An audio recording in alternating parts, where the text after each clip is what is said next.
ನಮ್ಮ ಸಮಾಜದ ಒಬ್ಬ ಬಂಧುವಾಗಿ, ಮಾಜಿ ಶಾಸಕರಾಗಿ, ಅಪೇಕ್ಷ ಬ್ಯಾಂಕಿನ ಅಧ್ಯಕ್ಷರಾಗಿ ಈ ದಿನ ಸಮಾಜದ ವಿಶೇಷವಾದಂಥ ಗುಣಮಾನ ಹೊಂದಿರುವಂತಹ, ಸಮಾಜದ ಬಗ್ಗೆ ಕಾಳಜಿ ಇರುವಂತಹ ಸನ್ಮಾನ್ಯ ಶ್ರೀ ಬೆಳ್ಳಿ ಪ್ರಕಾಶ್ ಅವರು ಈ ವೇದಿಕೆಯನ್ನು ಕುರಿತು ಮಾತಾಡಬೇಕಾಗಿ ಅವರಲ್ಲಿ ಸವಿನಯ ಪ್ರಾರ್ಥನೆ ಮಾಡಿಕೊಳ್ತಾರೆ.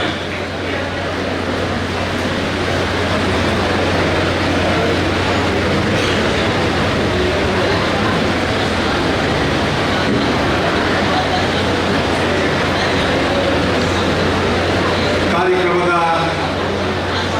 ದಿವ್ಯ ಸಾನ್ನಿಧ್ಯವನ್ನು ವಹಿಸಿರುವಂಥ ಅನಂತರ ಗುರುಗಳ ಪಾದಗಳಲ್ಲಿ ಭಕ್ತಿಪೂರ್ವಕವಾಗಿ ನಮಸ್ಕರಿಸುತ್ತಾ ಪ್ರಾಸ್ತಾವಿಕ ನುಡಿಯನ್ನ ನುಡಿದಂಥ ಡಾಕ್ಟರ್ ಎಂ.ವಿ. ಧನಂಜಯ ಮೂರ್ತಿ ಅವರೇ,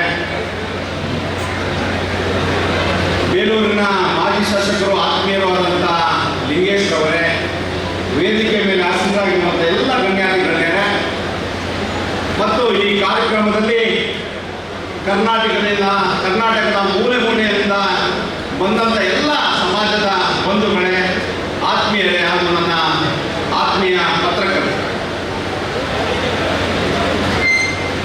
ಬಹಳ ವಿಶೇಷವಾಗಿ ಸಮಯಕ್ಕೆ ಮಹತ್ವ ಕೊಡುವಂಥ ಒಂದು ಸಭೆಯನ್ನ ನಿರ್ಮಾಣ ಮಾಡುವಂಥದ್ದನ್ನ ನೊಳಂಬ ಸ್ವಯಂ ಸೇವಕ ಸಂಘದವರು ಮಾಡೋದ್ರ ಮೂಲಕ ಸಮಯದ ಮಹತ್ವವನ್ನು ತಿಳಿಸಿಕೊಡುವಂಥದ್ದು ಮಾಡಿದ್ದಾರೆ. ಸಮಯ ಅಂದರೆ ಏನು? ಸಮಯ ಹುಟ್ಟಾಗಿಂದ ಸಾಯೋವರಿಗೆ ನಾವು ಯಾವ ರೀತಿ ಬದುಕ್ತೀವಿ, ನಮ್ಮ ತಿಳುವಳಿಕೆ ಬಂದಂಥ ಸಂದರ್ಭದಲ್ಲಿ, ಅರಿವು ಮೂಡಿದಂಥ ಸಂದರ್ಭದಲ್ಲಿ, ಅಲ್ಲಿಂದ ಕಾಲಘಟ್ಟದಲ್ಲಿ ನಾವು ವಿಲೀನ ಆಗೋವರೆಗೂ ನಾವು ಯಾವ ರೀತಿ ಬಾಳಬೇಕು, ಯಾವ ರೀತಿ ನಾವು ಜೀವನದಲ್ಲಿ ತೊಡಗಿಸ್ಕೊಬೇಕು ಅನ್ನುವಂಥ ಒಂದು ಕಲ್ಪನೆನ ಸಮಾಜದ ಒಂದು ಇದರಲ್ಲಿ, ಅಂದರೆ ನಾವು ಆರ್ಥಿಕವಾಗಿ ಮತ್ತು ವಿದ್ಯಾವಂತರಾಗಿ ಸಮಾಜವನ್ನು ಬಲಪಡಿಸುವಂಥ ಒಂದು ಕೆಲಸವನ್ನು ಮಾಡಬೇಕು ಅಂತ. ಸಮಾಜವನ್ನು ಬಲಪಡಿಸುವಂಥದ್ದಂದರೆ ನಾವು ಬಲಶಾಲಿಗಳಾಗಿ ಇನ್ನೂ ಉಳಿದವರಿಗೂ ಅದನ್ನು ಸಹಕಾರವನ್ನು ಕೊಡುವಂಥದ್ದು, ಸಹಾಯವನ್ನು ಮಾಡುವಂಥದ್ದು, ಉಳಿದವರನ್ನು ಬಲಿಷ್ಠರಾಗಿ ಮಾಡುವಂಥದ್ದು ಮತ್ತು ನಮ್ಮ ಆಚಾರ ವಿಚಾರಗಳನ್ನು ಉಳಿಸಿಕೊಳ್ಳುವಂಥ ನಿಟ್ಟಿನಲ್ಲಿ ಈ ಸಂಘ ಸ್ಥಾಪಿತವಾಗಿದೆ ಅಂತ ನಾನು ಅಂದ್ಕೊಂಡಿದ್ದೀನಿ. ಯಾಕಂದರೆ ಬಹಳ ಉತ್ಸಾಹದಿಂದ ಅನೇಕ ಯುವಕರು, ನನ್ನ ಸ್ನೇಹಿತರು, ಯುವ ಮಿತ್ರರು ಈ ಒಂದು ಎನ್ ಎಸ್ ಎಸ್ ಅಂದಿದ ತಕ್ಷಣ ನಮಗೆ RSS ಅನ್ನೋದು ಆಗೋಗ್ಬಿಡುತ್ತೆ. ನೊಳಂಬ ಸ್ವಯಂ ಸೇವಕ ಸಂಘ ಅಂದರೆ ಅದಕ್ಕೆ ಅದರದೇ ಆದಂಥ ಸುಮಾರು 18,000 ಸ್ವಯಂ ಸೇವಕರನ್ನ ಹೊಂದಿರುವಂಥ ಒಂದು ಅದ್ಭುತವಾದಂಥ ಸಂಘ ಅಂತೆ. ಆ 18,000 ಜನರ ಹಿಂದೆ ಒಬ್ಬರಿಂದ 100 ಅಲ್ಲ, ಒಬ್ಬರಿಂದ 1000 ಜನ ಇದ್ದಾರೆ ಅಂತ ನೀವು ಅಂದ್ಕೊಳ್ಳಿ. ಅತ್ಯಂತ ಬಲಿಷ್ಠವಾದಂಥ ಸಂಘಟನೆ ಆಗಬೇಕು ಮುಂದಿನ ದಿನಗಳಲ್ಲಿ. ಕೇವಲ 4 ವರ್ಷದಲ್ಲಿ 4 ವಸಂತಗಳಲ್ಲಿ ನೀವು 15,000 ತಲುಪಿದ್ದೀರಾ. ನೀವು 18,000 ಸ್ವಯಂ ಸೇವಕರಲ್ಲಿ ನಾನು ಗಮನಿಸಿದಾಗೆ ಎಲ್ಲ ಗಟ್ಟಿಗಳನ್ನು ನೀವು ಆಯ್ಕೆ ಮಾಡಿದ್ದೀರ ಧನಂಜಯ ಅವರೇ, ಯಾರೂ ಬಿಡಲಿಲ್ಲ. ಆದರೆ ಈ ಸಂಘಟನೆ ಅತ್ಯಂತ ಸಾಮರಸ್ಯದಿಂದ, ಯಾವುದೇ ಒಳಜಗಳಿಲ್ಲದೆ ಇದು ನಿರಂತರವಾಗಿ ಇನ್ನು 100 ವರ್ಷಗಳ ಕಾಲ ಇದು ಮುಂದುವರಿಯಲಿ ಎನ್ನುವಂಥ ಶುಭವನ್ನು ನಾನು ಹಾರೈಸ್ತಾ, ರಾಜಕೀಯ ಮಾತಾಡಬಾರ್ದು, ಆದರೆ ನಮ್ಮ ಲಿಂಗೇಶ್ ಅಣ್ಣ ಹೇಳ್ಬಿಟ್ಟಿದ್ದಾರೆ.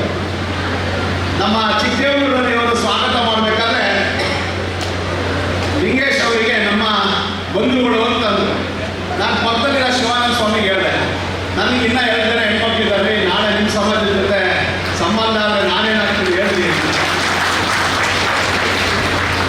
ಈ ವಿಚಾರವನ್ನು ನಾನು ಹೇಳಿದೆ. ಯಾಕಂದರೆ ನಮ್ಮ ಚಿಕ್ಕದೇವರಲ್ಲಿ ನನ್ನನ್ನು ಯಾಕೋ ಬಿಟ್ಬಿಟ್ಟು ಸಂಬಂಧ ಬಂಧುಗಳು ಅಂತ ಹೇಳೋದು. ಇವತ್ತು ಈ ಬಂಧುತ್ವ ಅನ್ನೋದು ಇವತ್ತು ಸಾಕಷ್ಟು ಸಂಬಂಧಗಳು ನಮ್ಮ ನಿಮ್ಮ ಮಧ್ಯದಲ್ಲಿ ಆಗೋದ್ರ ಮೂಲಕ ಈಗಾಗಲೇ ನಾವು ಕಲ್ತ್ಕೊಂಡ್ಬಿಟ್ಟಿದ್ದೀವಿ. ಬೃಹತ್ ಸಮಾಜವಾಗಿ ನಾವು ಪರಿವರ್ತನೆ ಆಗುವಂಥ ಒಂದು ಸಮಯ ಬಂದಿದೆ.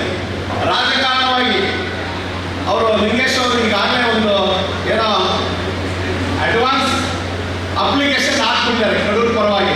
ಕಡೂರಲ್ಲಿರೋ ಸಮಾಜದ ಬಾಂಧವರಿಗೆ ರಾಜಕೀಯ ಶಕ್ತಿ ನೀವು ಕೊಡಬೇಕು ಅಂತ. 100ಕ್ಕೆ 100 ಭಾಗ ಯಾರಿಗೆ ಶಕ್ತಿ ಇದೆ ನೀವು ಬೆಳೀರಿ, ನಾನು ಬೆಳೆಸುವಂತ ಪ್ರಯತ್ನ ಮಾಡ್ತೀನಿ. ತನು ಮನ ಧನ ಮೂರು ಕೊಟ್ಟು ಬೆಳೆಸ್ತೀನಿ ಅನ್ನೋದನ್ನ ನಾನು ಈ ಸಂದರ್ಭದಲ್ಲಿ ಹೇಳ್ತೀನಿ. ಸಮಾಜದ ಪರವಾಗಿ ಮೊದಲನೇ ದಿನದಲ್ಲೂ ಇದ್ದೀನಿ, ಈಗಲೂ ಇದ್ದೀನಿ, ನಾಳೆ